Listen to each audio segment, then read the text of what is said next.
Shalom semua.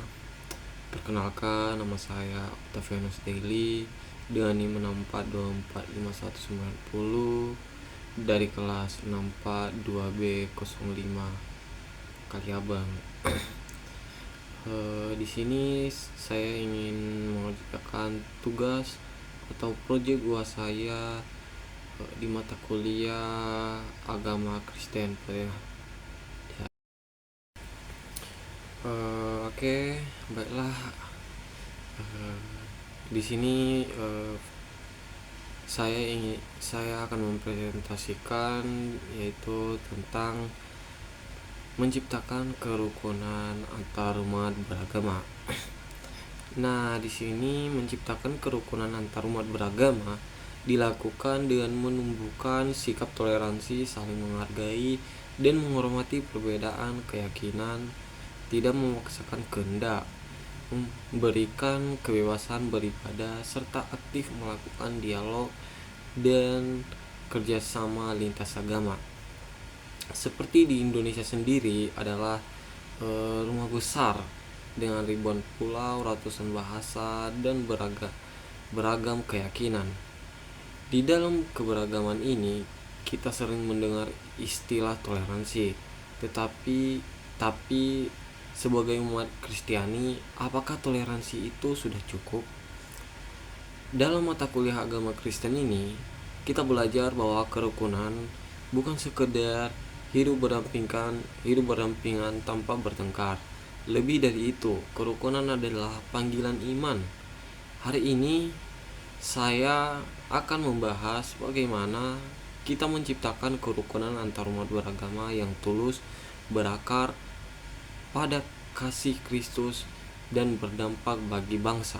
Seperti video kerja bakti yang saya lakukan bersama teman-teman saya di masjid.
Nah, di dalam video itu kita bisa melihat bahwa sangat luar biasanya hidup berdamai dalam sebuah toleransi antar umat beragama. Nah, dasar utama kita adalah hukum yang terutama.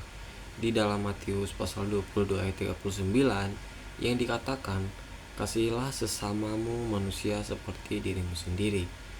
Nah, menariknya di situ, Yesus tidak pernah memberi batasan siapa yang berarti sesama itu berdasarkan agama atau suku. Ingat kisah orang Samaria yang murah hati. Yesus menggunakan tokoh yang secara religius berbeda dan dianggap musuh oleh pendengarnya. Saat itu ia mengajarkan apa arti menjadi sesama. Menciptakan kerukunan berarti kita melihat wajah Tuhan dalam diri setiap orang yang kita temui tanpa peduli apa warna baju agamanya.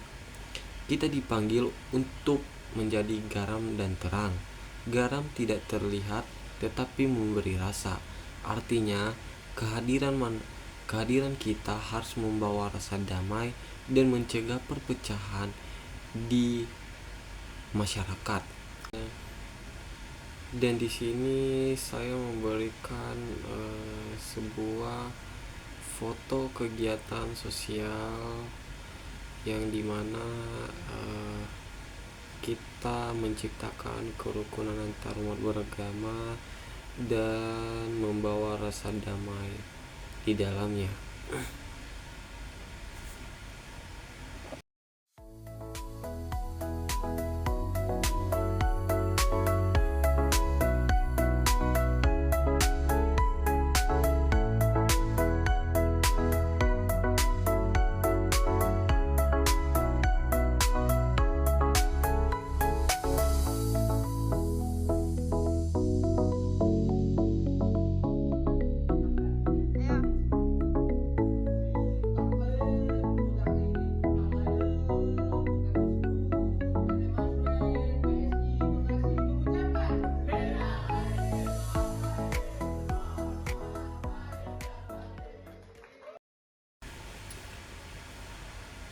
Nah, untuk mencegah perpecahan di antara masyarakat, di sini langkah yang harus diambil ada dua cara efektif. Yang pertama itu dia seperti dialog kehidupan. Kita perlu selalu berdebat soal teologi yang rumit. Mulailah dengan menyapa tetangga, ikut kerja bakti, atau hadir dalam acara-acara sosial di lingkungan kita. Inilah yang disebut dialog kehidupan, menunjukkan kasih melalui kehadiran. Dan yang kedua itu kolaborasi kemanusiaan. Kerukunan tumbuh paling subur saat kita bekerja sama untuk tujuan yang sama. Misalnya ketika ada bencana alam yang isu kemiskinan, kita bekerja bahu-membahu dengan teman-teman Muslim, Hindu, Buddha, dan lainnya. Di sana sekat-sekat perbedaan akan luruh oleh semangat kemanusiaan. Ingat pesan dalam Roma pasal 12 ayat 18 yang di dalamnya sedapat-dapatnya kalau hal itu bergantung padamu, hiduplah dalam perdamaian dengan sesama orang. Nah, kalimat ini tergantung padamu, berarti kitalah yang harus mengambil inisiatif terlebih dahulu.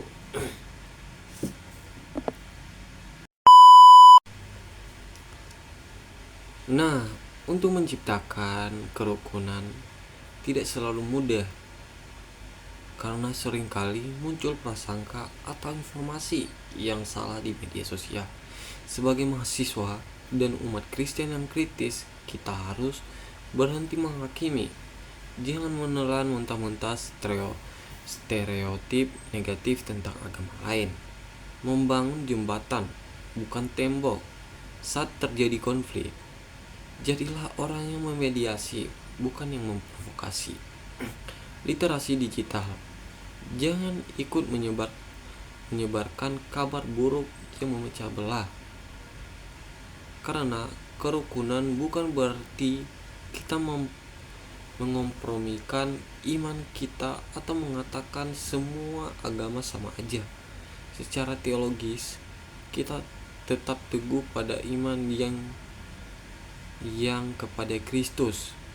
Namun di saat yang sama, kita menghormati martabat setiap manusia sebagai ciptaan Allah yang mulia.